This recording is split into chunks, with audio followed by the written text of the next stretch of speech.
In this lecture, we will cover two key topics: culture and globalization. The image on your screen reflects culture and globalization. These cultural symbols, the golden arches, Starbucks coffee, Burger King, KFC, are found in all parts of the world. So they reflect the cultural demand for the products that these businesses sell, and also how these businesses, how these brands have diffused around the world through the process of globalization. Globalization is basically the increased interconnectedness of people, places, and institutions.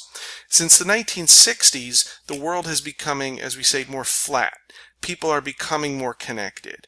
Businesses are becoming more connected. There's operations in many countries. Fashion, trends, cultural traits, new music are all reflecting how increasingly globalized our world is becoming. Many of you have grown up in a world that was already globalized when you were born and as you grew up. So understanding the process of globalization takes some reflection. Maybe what would my life be without globalization as opposed to what has globalization given to me. When we look at globalization, we're looking at deeper connections. So countries are more politically connected than before. Cultures are more connected than before. We have more homogenization taking place, more standardization of cultures, the way people behave, what we eat, what we wear, what we do in our free time. So we should ask ourselves, how has globalization become so impactful? Why is it only in the last couple decades that this process has really taken off? And when we look at globalization, we need to see what's triggering it, what's supporting it. One is capitalism. So as companies seek to grow their revenue streams, they're looking at one, production, and two, markets. So the capitalist model will have a company that'll pursue low-cost labor in certain parts of the world. Again, look at the label on the clothes that you wear, the products that you hold. Where were those products produced? Many of our clothes were produced in South Asia or Southeast Asia or East Asia because the cost of labor is down. Capitalism also searches out markets. So when the American market is saturated with smartphones, where could those smartphones be sold? What other populations may be demanding that product? We also see that globalization is encouraged by policy. The North American Free Trade Agreement. How can we open our trade borders with Canada and Mexico to make sure that the products that they grow in Mexico, like avocados, can make it to our markets at a reasonable cost? Technology has really been a driving force. When we look at the flow of financial capital, when we look at the exchange of money, we have split-second transactions taking place within our markets, within our banking system, with remittance payments going around the world. So ideas, markets, money is all moving at unprecedented speeds because of technological improvements. Telecom, the internet, satellite, wireless service has allowed us to connect with people in businesses in different countries thousands of miles away. And as our technology improves, as we become increasingly connected, our costs will decrease, which will further encourage globalization. The second topic that we're focusing on in this lecture is culture.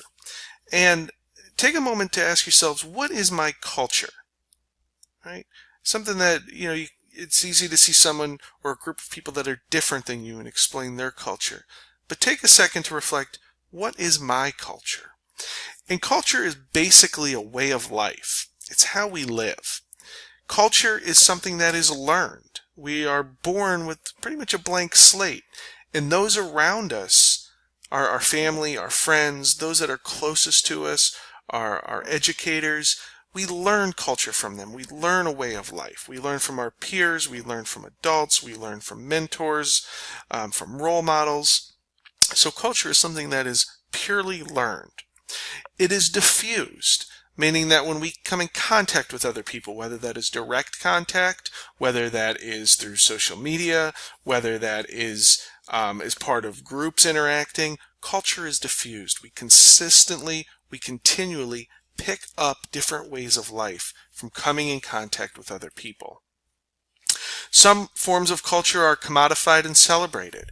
So if you think about different parades, different organizations, whether it is an ethnic parade, whether it is a certain group celebrating rights, whether it is a certain group celebrating who they are, different landmark decisions. Some culture is commodified in simply that we take an item like a diamond and we give it we convert it into some type of value. So this is something that we learn, this is something that we reproduce. And as we come in contact with more and more people through globalization, our culture is continually remade. So culture now is different than culture in 2000, is different than culture in 1990. 1920, 1890, 1870. So our culture continues to evolve. And when we look at culture, one of our more identifiable characteristics is what's referred to as a trait. So think about different cultural traits that you share. One of them is likely some form of cellular technology, right? The way we communicate with each other. When we look at cultural traits, we focus on three different areas: technology, sociology, and ideology. Technology is how we perform tasks. So at work, do we work at a computer? Are we interacting with people in a sales environment? Are we performing tasks for school? Are we using a computer for technology? Are we researching online? Sociology is how we interact with other people.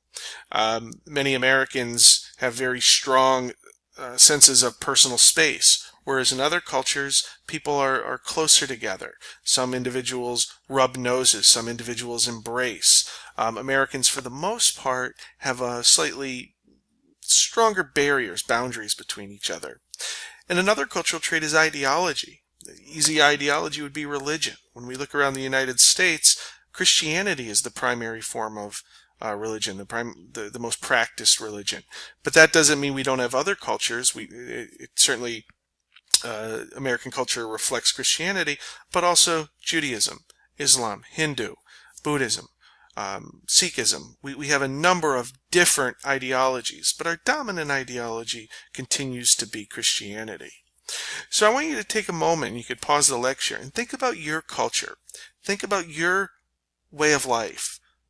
How did you acquire these traits, these characteristics? Who did you learn it from? And then think about your traits, your technology. How do you perform tasks? Do you drive a car? Do you take mass transit? Do you walk? Do you bike? When you perform work, paid work or school work, how do you complete these tasks? In sociology, how do you interact with people? Are you mostly texting and conversing via social media? Or do you pick up the phone? Or do you meet people in person? In ideology, you may not follow a religion, but what is your faith? What are your foundations for understanding your life in a greater purpose? When we discuss culture, we need to split it into two groups: popular culture and folk culture. Popular culture is shared over a large group, and this group generally tends to be heterogeneous. So popular culture could be popular music. It could also be a common way of dressing, so that our population, while we share this trait, we have a lot of other differences. We're not homogeneous. We're not very much alike, but we do share this trait. And globalization has a profound effect on popular culture. So again, I want you to think about movies, fashion, trends. What are people doing in their recreational time? How are we spending our time? How are we performing tasks? How are we socializing? And how are these different cultural traits changing? On the other hand, we have folk culture. And folk cultures, they live in relative isolation. This doesn't mean that they live hundreds of miles from anybody else. Sometimes our folk culture groups live among the popular culture. We'll look at a couple examples of folk culture where the individuals in these groups actually live in large metro areas among a very heterogeneous, diverse popular culture. The first folk culture we'll look at is the Amish. The Amish is a group that has a large population in Lancaster County, Pennsylvania, and also in southern Maryland and western Maryland.